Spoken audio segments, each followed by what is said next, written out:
രണ്ടാമത് ഒരിക്കൽ കൂടി പറയണമെന്ന് പറയില്ല എന്നുണ്ടെങ്കിൽ ഞാനൊരു വാക്ക് പറയാം. ഫ്രാൻഡിഷെക് യാനാചെക്. ജാവ എന്ന് പറയുന്ന നിർമ്മാണ കമ്പനി ഇന്ന് പുറത്തിറക്കിയ അവരുടെ ഏറ്റവും പുതിയ മോഡൽ, അല്ലെങ്കിൽ 42 സീരീസിലെ അവരുടെ ഏറ്റവും പുതിയ ഒരു വകഭേദം എന്ന് വേണമെങ്കിൽ വിശേഷിപ്പിക്കാവുന്ന ജാവ 42 FJ എന്ന് പറയുന്ന ഈ മോഡലിൻ്റെ ഫുൾ ഫോമാണ് ഇപ്പോൾ ഞാൻ പറഞ്ഞത്. 42 FJ, ആ FJയുടെ ഫുൾ ഫോമാണ് ഞാൻ പറഞ്ഞത്. രണ്ടാമത് ഞാൻ പറയില്ല എന്ന് പറഞ്ഞു. നമ്മളിപ്പോൾ ഉള്ളത് മുംബൈയിലാണ്. മുംബൈയിൽ വെച്ച് ജാവ അവരുടെ ഏറ്റവും പുതിയ അവതാറിനെ പുറത്തിറക്കിയിരിക്കുകയാണ്. ഇതിനെക്കുറിച്ച് സംസാരിക്കാം. എല്ലാ കൂട്ടുകാർക്കും അവരുടെ പുതിയൊരു വീഡിയോയിലേക്ക് ഹൃദ്യമായ സ്വാഗതം.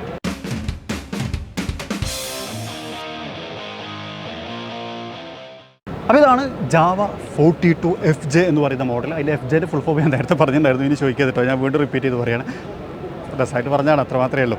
ലുക്ക് വൈസ് ഒരുപാട് മാറ്റങ്ങൾ കൊണ്ടുവന്നിട്ടുണ്ട്. ഇപ്പോൾ 42 എന്ന് പറയുന്ന സീരീസ് നമുക്ക് നേരത്തെ ഉണ്ട്. 42 ബോബർ നമുക്കറിയാം. അതുപോലെ തന്നെ വേറെ മോഡലുകളൊക്കെ അതിൽ നിന്ന് കുറച്ചും കൂടി പവർഫുൾ ആയിട്ടുള്ള ഒരു മോഡലാണ് ഇത് എന്നുള്ളതാണ്. അതെന്താ കാരണം എന്നുള്ള ഞാൻ പറയാം. പുതിയൊരു എഞ്ചിൻ കൊണ്ടുവന്നിട്ടുണ്ട്. ലുക്ക് വൈസ് കുറച്ചും കൂടി അട്രാക്റ്റീവ് ആക്കിയിട്ടുണ്ട്. പക്ഷേ ആ ഒരു ക്ലാസിക് നിലനിർത്താൻ അവർ ശ്രമിച്ചിട്ടുണ്ട്. അതായത് നമ്മൾ ആ ഒരു റെട്രോ ലുക്ക് എന്ന് പറയില്ല, ആ ഒരു പാറ്റേൺ അതേപോലെ തന്നെ കീപ്പ് ചെയ്തിട്ടുണ്ട് എന്നുള്ളതാണ്. നമുക്ക് ഓരോ എലമെൻറ്റുകളായിട്ട് പരിശോധിക്കാം. ലൈറ്റിംഗ് സിസ്റ്റം കംപ്ലീറ്റ് വന്നിട്ടുള്ള LED ആയിട്ടാണ്. അതിനകത്തും നമുക്കൊരു 42 എന്നൊരു കാര്യം കാണാം. ഈ FJ എന്ന് പറയുന്ന ബാഡ്ജിങ് ആകെ ഒരു സ്ഥലത്തേ ഉള്ളൂ. അത് ഞാൻ പറയാം അതിലേക്ക് വരുന്ന സമയത്ത്. സസ്പെൻഷൻ ട്രാവലും കാര്യങ്ങളൊക്കെ നമുക്കിവിടെ കാണാൻ 135 mm ആണ്.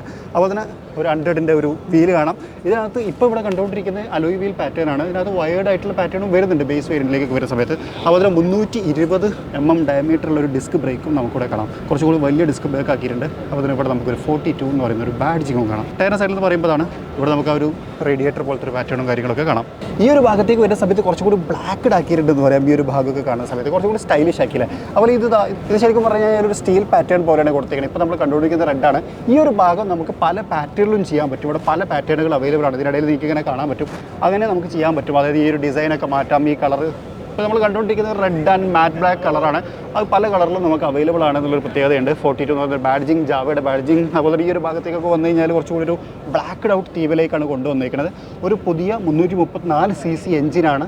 അത് 29.1 ഹോഴ്സ് പവർ ഉൽപ്പാദിപ്പിക്കും എന്നുള്ളതാണ്. എനിക്ക് തോന്നുന്നു ചില ബൈക്കുകൾ ഇതിനേക്കാളും CC കൂടുതലുള്ള ബൈക്കുകളുണ്ട്, പക്ഷേ ഇത്ര പവർ ഇല്ല എന്നുള്ളതാണ്. അപ്പോൾ അത്യാവശ്യം പവർഫുള്ളാണ്. എനിക്ക് തോന്നുന്നു ഇതിൻ്റെ കോമ്പറ്റീഷൻ വരുന്നുണ്ടായിരിക്കും വെറും CB 350 അങ്ങനത്തെ മോഡലുകൾ, അതുപോലെ തന്നെ ക്ലാസിക് 350 ഒക്കെ ആയിരിക്കും. അതിനേക്കാളും എനിക്ക് തോന്നുന്നു ഒരു 7-8 പവർ കൂടുതലാണ് ഇത് വരുന്നത് എന്നുള്ളതാണ്. അതായത് ഹോഴ്സ് പവർ. ജാവ 1929 എന്നുള്ള ആ ഒരു ബാഡ്ജിങ്, ആ ഒരു ലെഗസിനെ ഹൈലൈറ്റ് ചെയ്യാൻ വേണ്ടി കൊടുത്തേക്കണം. പിന്നെ നമ്മൾ വേറൊരു കാര്യം, ground clearance 178 mm ground clearance ശരിക്കും ഇതിനകത്ത് വരുന്നുണ്ട്. അപ്പോൾ അത്യാവശ്യം നല്ല ഗ്രൗണ്ട് ക്ലിയറൻസ് ആണ്. മറ്റൊരു കാര്യം, ഒരുപാട് ആൾക്കാർ നേരത്തെ കമൻറ്റ് ചെയ്തിട്ടുണ്ടായിരുന്ന ഒരു കാര്യമായിരുന്നു സൈലൻസർ തട്ടും എന്നുള്ളത്. ആ ഒരു പരാതിയും ഗംഭീരമായിട്ട് പരിഗണിച്ചിട്ടുണ്ട്. കുറച്ചുകൂടി അപ്പ് ലിഫ്റ്റഡ് ആയിട്ടുള്ള ഒരു സൈലൻസറിൻ്റെ ഭാഗമാണ് ഈ ഒരു ഭാഗത്തേക്ക് കൊടുത്തേക്കുന്ന എക്സോസ് കാര്യങ്ങളൊക്കെ. അതുകൊണ്ട് തന്നെ അടി തട്ടുന്ന പ്രശ്നങ്ങളോ കാര്യങ്ങളോ ഒന്നും വരുന്നില്ല. ഡുവൽ ഷോക്കാണ് വന്നിട്ടുള്ളത്. അതിൻ്റെ ഒരു സൈഡ് ഭാഗം നമുക്കിവിടെ കാണാം. അതേപോലെ അപ്പുറത്തേനുണ്ട് പെഡൽസ്.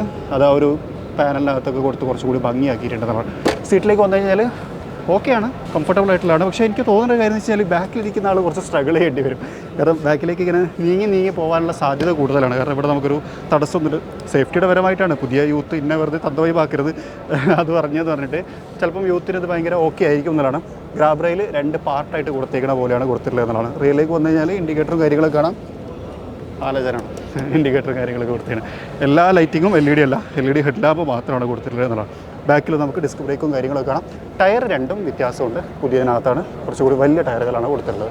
ശരിക്കും നമ്മൾ പറഞ്ഞു കഴിഞ്ഞാൽ ഇപ്പോൾ ലോഞ്ചിലാണുള്ളത് ഞാൻ പറഞ്ഞല്ലോ. അതുകൊണ്ട് തന്നെ കുറേ പരിമിതികളുണ്ട്. ഇപ്പോൾ ഇവിടെ ഡിസ്പ്ലേ കിട്ടുന്ന ബൈക്കിനകത്ത് കീ ഉള്ളൊരു ബൈക്ക് തൊട്ടപ്പുറത്തുണ്ട്. അവിടെ ഞാൻ എക്സോസ്റ്റും കാര്യങ്ങളും അതുപോലെ തന്നെ ഡിസ്പ്ലേ കാര്യങ്ങളൊക്കെ കാണിക്കാം. ഇവിടെയാണ് ഡിസ്പ്ലേ യൂണിറ്റ് കാര്യങ്ങൾ വന്നുള്ളത്. ഈ മിറർ ശരിക്കും ഇങ്ങനെ വെക്കുന്നതിനേക്കാളും ഭംഗി തിരിച്ചു വെക്കലാന്ന് എനിക്ക് തോന്നിയിട്ടുണ്ട്. എൻ്റെ അഭിപ്രായം കേട്ടോ. ഇത് സ്റ്റൈലിങ്ങനായിരിക്കും. എഞ്ചിൻ കിൽ സ്റ്റാർട്ട്, അതുപോലെ തന്നെ ഇഗ്നിഷൻ ബട്ടൺ കാര്യങ്ങളൊക്കെ കാണാം. മെനുവിൻ്റെ കൺട്രോൾസ് കാര്യങ്ങൾ, ജാവ എന്ന് പറയുന്നൊരു ബാഡ്ജിങ്. ഇത് ഒറ്റ സിംഗിൾ ആയിട്ടുള്ള ഒരു ഗ്രാബ് ഹാൻഡിലാണ് വന്നിട്ടുള്ളത്. ഫ്യൂവലിൻ്റെ ഭാഗം 42. ഇതൊരു മാറ്റ് ബ്ലാക്ക് കളറിലാണ് കൊടുത്തേക്കുന്നത്. അത് പല കളർ പാറ്റേണിലും അവൈലബിൾ ആണെന്നുള്ളൊരു കാര്യം ഞാൻ പറഞ്ഞിട്ടുണ്ടായിരുന്നു. ഇവിടെ നമുക്കൊരു 42 എന്ന് പറഞ്ഞൊരു കാര്യം കാണാം. ഈ 42ൻ്റെ അടിയിലൊരു ഡിസൈൻ ഉണ്ടാവും. ഈ ഡിസൈനിനകത്ത് മാത്രമാണ് FJ എന്ന് മെൻഷൻ ചെയ്തിട്ടുള്ളത്. അത് ശരിക്കും കൂടി വ്യക്തമായി മനസ്സിലാക്കണമെങ്കിൽ ഇങ്ങോട്ട് നോക്കിയാൽ മതി. 42 അടിയിലുണ്ടാവും. ഇതാണ് ലോഗോ. അതിനകത്ത് ഇവിടെ മാത്രം ഉണ്ടാവും FJ. ഇത് ശരിക്കും കണ്ടു കഴിഞ്ഞാൽ ഒരു ഡിസൈൻ പാറ്റേൺ ആണെന്ന് തോന്നും. അവിടെ മാത്രമേ FJ എന്ന് ശരിക്കും ഈ ഒരു ബൈക്കിനകത്ത് മെൻഷൻ ചെയ്തിട്ടുള്ളൂ. ബാക്കിയുള്ളിടത്തൊക്കെ ഈ ഒരു ഡിസൈൻ നോക്കിയാൽ ഇവിടെ കാണിക്കുന്ന ഇതേ ഡിസൈനില്ലേ, ഇത് ഇങ്ങോട്ട് വരുന്ന സമയത്ത് ഇവിടെ റൗണ്ടാണ് കൊടുത്തേക്കുന്നത്. അതായത് ആ ജാവൻ്റെ പാറ്റേൺ. അവിടെ മാത്രമാണ് FJ എന്നുള്ളൊരു സാധനത്തെ ഹൈലൈറ്റ് ചെയ്തിരിക്കുന്നത് എന്നുള്ളതാണ്.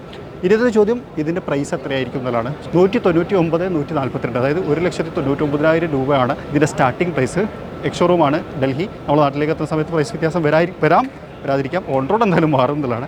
2,20,000-ഓളമാണ് ഇതിൻ്റെ ഏറ്റവും ടോപ്പ് സ്പെക്കിന് പ്രൈസ് വരുന്നത് എന്നുള്ളത്. ഇത് ഈ കണ്ടുകൊണ്ടിരിക്കുന്ന മോഡൽ എനിക്ക് തോന്നുന്നു 2,00,000 സംതിങ് വരുമായിരിക്കും എന്നുള്ളതാണ്. ഞാൻ നേരത്തെ പറയില്ല വേറൊരു സ്ഥലത്ത് കാണിക്കാമെന്ന്, ആ ഒരു സ്ഥലത്ത് എത്തിയേക്ക് കേട്ടോ. ഇവിടെ അപ്പോൾ അതുകൊണ്ടാണ് കളർ മാറിയിട്ടുള്ളത്. സീറ്റ് ഹൈറ്റ് 790 mm ആണ് സീറ്റ് ഹൈറ്റ് വരുന്നത്, 790 mm, അതുകൂടി ഓർത്ത് വെക്കുക. ഇനി ഇതിൻ്റെ സ്ക്രീന് ഓൺ ആക്കിയിട്ട് ഞാനൊന്ന് കാണിക്കാം. സാധാ പോലെ തന്നെ ടൈമും കാര്യങ്ങളൊക്കെ കാണിക്കുന്നുണ്ട്, ഫ്യൂവൽ ഗിയർ കാണിക്കുന്നുണ്ട്. ആൽഫ 2 ആണ് എൻജിൻ വരുന്നത്, 6 ഗിയർ വന്നിട്ടുണ്ട്. ഇനി ഇതിൻ്റെ എക്സോസ്റ്റ് ഞാനൊന്ന് കേൾപ്പിക്കാം.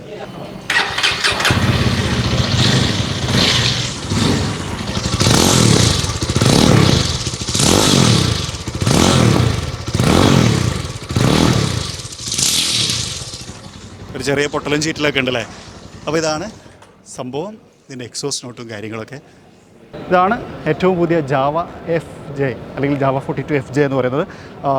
ജാവ 42 സെഗ്മെൻറ്റിൽ മോസ്റ്റ് പവർഫുൾ, അല്ലെങ്കിൽ ജാവയുടെ എൻ്റെ ഒരു സീരീസിൽ മോസ്റ്റ് പവർഫുൾ എന്ന് പറയാം. കോമ്പറ്റേറ്റേഴ്സിനെ വെച്ച് നോക്കുമ്പോൾ മറ്റ് 350 സെഗ്മെൻറ്റിലൊക്കെ വെച്ച് നോക്കുമ്പോൾ മോസ്റ്റ് പവർഫുള്ളാണ്, 29.1 ഹോഴ്സ് പവർ ഉൽപ്പാദിപ്പിക്കുന്നത് എന്നുള്ളതാണ്. എങ്ങനെയുണ്ട് എന്നുള്ളത് നിങ്ങൾ അഭിപ്രായം കമൻറ്റ് ചെയ്യാൻ വേണ്ടി വെയിറ്റ് ചെയ്യണം. ലുക്ക് വൈസ് ഇതിനിടയിൽ ഞാൻ പല കളറും കാണിച്ചിരുന്നു. 5 കളറിൽ ഇത് ഓപ്ഷൻ അവൈലബിൾ ആണ്. ഇഷ്ടമുള്ള മോഡൽ നമുക്ക് സെലക്ട് ചെയ്യാവുന്നതാണ്. നിയറസ്റ്റ് ആയിട്ടുള്ള ഡീലർഷിപ്പുമായിട്ട് ബന്ധപ്പെട്ട് കഴിഞ്ഞാൽ ബാക്കി ഡീറ്റെയിൽസൊക്കെ കിട്ടും എന്നുള്ള കാര്യം കൂടി പറഞ്ഞുകൊണ്ട് ഇഷ്ടപ്പെടുകയും ലൈക്ക് ചെയ്യാൻ മറക്കരുത്. ചാനൽ ആദ്യമായിട്ട് കാണുന്ന സുഹൃത്തുക്കളുണ്ടെങ്കിൽ ഫോളോ ചെയ്യാൻ മറക്കരുത്. മറ്റൊരു വീഡിയോയിൽ മറ്റൊരു വിശേഷമായിട്ട് കാണാം. അതുവരെ ചെറിയൊരു ബ്രേക്ക്.